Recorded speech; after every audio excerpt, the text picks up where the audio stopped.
Friends, तो जैसा कि आप देख सकते हैं बिहार पुलिस सब इंस्पेक्टर दरोगा का रिक्वायरमेंट आ चुका है। इसमें क्या डेट्स है, क्या ध्यान रखना है, क्या फीस है, टोटल चीज़ के बारे में एक एक पॉइंट डिस्कस करने वाले हैं। तो आप प्लीज़ इस वीडियो पे बने रहिए और पूरा वीडियो को देखिए, ताकि अगर आप स्किप करते हैं तो कुछ ना कुछ जानकारी आपसे मिस हो सकती है। ठीक है, तो हम स्टार्ट करते हैं इंपॉर्टेंट डेट्स के बारे में। तो एप्लीकेशन जो अप्लाई करने का डेट है वो है 26 सितंबर से शुरू होने वाला है और 26 अक्टूबर तक लास्ट डेट होगा, जैसा कि आप यहाँ पे देख सकते हैं स्क्रीन पे दिया हुआ है। दूसरा चीज़ है एप्लीकेशन का फीस। एप्लीकेशन फ़ीस जो है वो आपका 100 रुपये रहने वाला है। उसके बाद इसका पेमेंट जो है सिर्फ और ऑनलाइन के माध्यम से ही कर सकते हैं। UPI, debit, credit card, net banking के थ्रू आप इसमें पेमेंट कर सकते हैं। वैकेंसीज़ के डिटेल्स बात करें कि कितने पोस्ट वगैरह हैं, तो 1799 पोस्ट टोटल है, जिसमें कि जनरल कैटेगरी के लिए है। कैटेगरी वाइज में आपको स्क्रीन पे देख रहे हैं, फिर मैं बता देता हूँ एक बार। कैटेगरी वाइज इनका है, जैसे जनरल के लिए मेल के लिए है 850, जिसमें कि 35% सीटें फीमेल्स के लिए है, तो 298 सीटें आपका निकल के आ रहा है, जो कि आपका फीमेल के लिए है। टोटल 1148 पोस्ट है। उसी प्रकार बीसी कैटेगरी के लिए मेल के लिए 222 है, फीमेल के लिए 78 और टोटल 300 सीटें हैं। वुमेन में आपका मेल स्किप कर जाएगा। उसके बाद फीमेल के लिए 42 है, टोटल 42 है। ईबीसी के लिए 273 है और फीमेल के लिए 96 है।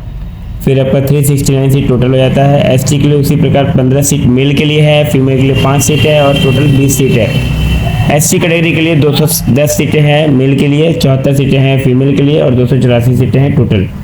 एजुकेशन क्वालिफिकेशन की बात करें, मतलब कितना मिनिमम पास होना चाहिए जो कि आप इसके लिए एलिजिबल हैं, तो कोई भी स्टूडेंट इसमें अप्लाई कर सकते हैं जो एक रिकॉग्नाइज्ड यूनिवर्सिटी से मिनिमम क्वालिफिकेशन ग्रेजुएशन किए हैं। वो भी एक चीज़ का ध्यान रखिएगा, एक ग्रेजुएशन जो होना चाहिए आपका 1/8/25 से पहले, या तो फिर 1/8/25 आपका लास्ट उसी दिन आपका कंप्लीट होना चाहिए ग्रेजुएशन, तब जाके आप इसमें एलिजिबल हैं। जैसे कि आप 1 अगस्त के बाद का अगर आपके पास रहता है तो आप एलिजिबल नहीं हैं, ध्यान दीजिएगा। उसके बाद हम लोग डिस्कशन करने वाले हैं एज क्राइटेरिया और रिलैक्सेशन के बारे में।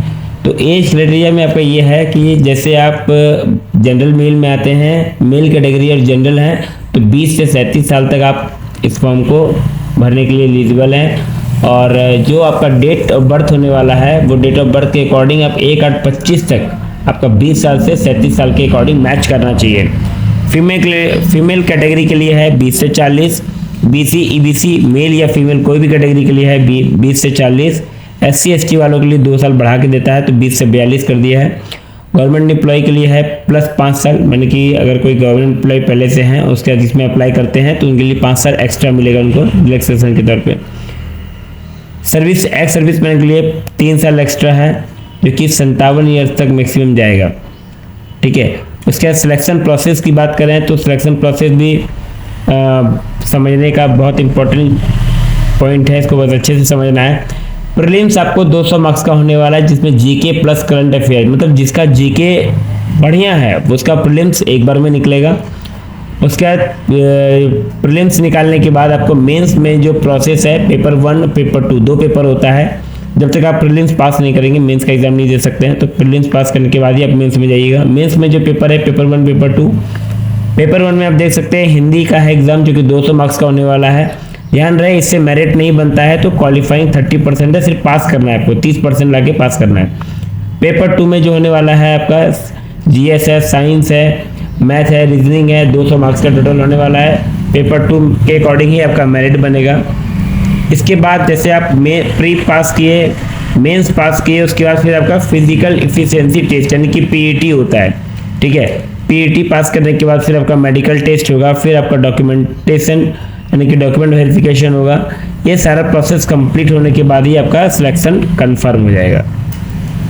अब बात कर लेते हैं सिलेबस की और कि क्या क्या सिलेबस होने वाला है। तो जनरल स्टडीज़ है, political science, history, geography, economics, उसके बाद करंट अफेयर्स है। साइंस में आपका फिजिक्स, केमिस्ट्री, बायोलॉजी बेसिस पे है। मैथ में आपका arithmetic, algebra, geometry 10th level पे पूछेगा ये आपको। और रीजनिंग में आपका वर्बल एंड नॉन वर्बल दोनों है। हिंदी में रहने वाला है mains paper 1 grammar, comprehension, vocabulary, मतलब टोटल हिंदी ग्रामर रहने वाला है। उसके बाद हम लोग डिस्कस करेंगे important instruction for form filling. तो ध्यान रहे फॉर्म फिल करते वक्त आपको जो इम्पोर्टेंट बातों का ध्यान रखना है। वो सबसे पहले तो use active mobile number and email ID, मतलब आपको अपना वैसा मोबाइल नंबर और ईमेल आईडी उपयोग करना है जो आपके फ़ोन में करेंटली लॉगिन हो, जिसमें कि ओटीपी और किसी भी तरह का कम्युनिकेशन संभव हो। दूसरा चीज़ है upload clear photo and signature. बहुत लोग क्या करते हैं, किसी भी तरह का फोटो सेल्फी वाला अपलोड कर देते हैं। आपको ऐसा नहीं करना है, बिल्कुल clear passport size photo white background के साथ अपलोड कीजिएगा। और एक बात बता देते हैं कि जब भी आप किसी भी फॉर्म में अपलोड करते हैं फोटो, तो ध्यान रखिए वाइट बैकग्राउंड में ही अपलोड कीजिए, ताकि हर जगह वो वैलिड होता है। दूसरा चीज़ है सिग्नेचर में भी आपको ध्यान रखना है, ब्लैक पेन से करना है और बिल्कुल क्लियर वाइट होना चाहिए।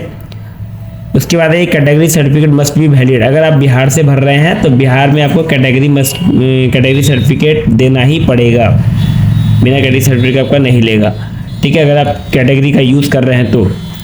ओनली वन एप्लीकेशन पर कैंडिडेट अलाउड, मतलब अगर एक कैंडिडेट आपका एक एप्लीकेशन ही अप्लाई कर सकता है, मतलब भर सकता है। ऐसा होता है कि आप 2 बार 3 बार एप्लीकेशन कर दिए, कुछ मिस्टेक हो गया रॉन्ग, तो दूसरा एप्लीकेशन फिर से लॉगिन कर लिए दूसरा नंबर से, तो वो वैसा करने पे क्या है कि आपका दोनों फॉर्म रिजेक्ट कर दिया जाएगा। तो ध्यान रहे इस बात का कि एक एप्लीकेशन ही आपको अलाउ करेगा।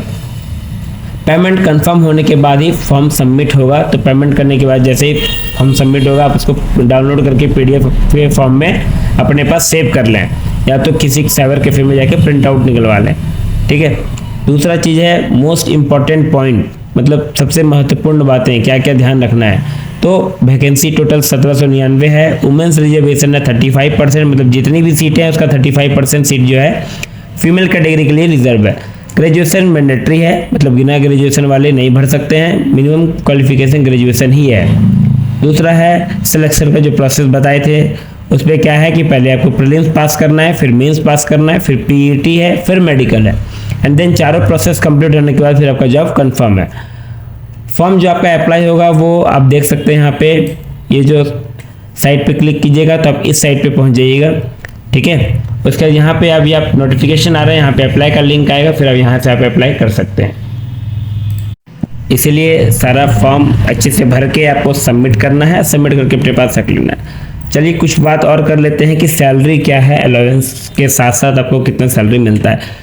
तो अगर पे लेवल की बात करें तो लेवल 6 का पे लेवल होने वाला है, और बेसिक पे की बात करें तो 35,000 से लेके 1,12,400 तक आपको मिलने वाला है। स्टार्टिंग जो कि हैंड सैलरी मिलेगा, मतलब स्टार्टिंग हैंड सैलरी में आपका आने वाला है 49,000 से 52,000 अप्रॉक्स, जिसमें कि आपका बहुत सारा अलाउंस होता है, वो भी ऐड रहता है। तो हम आशा करते हैं आपको ये वीडियो बहुत पसंद आया होगा, और अगर कुछ इसमें कमी लग रहा होगा तो आप कमेंट करके बता सकते हैं, या कुछ पूछना है तो आप कमेंट करके पूछ सकते हैं। और सब्सक्राइब कीजिए, चैनल को शेयर कीजिए ताकि और भी बच्चों को फ़ायदा हो सके। Thank you.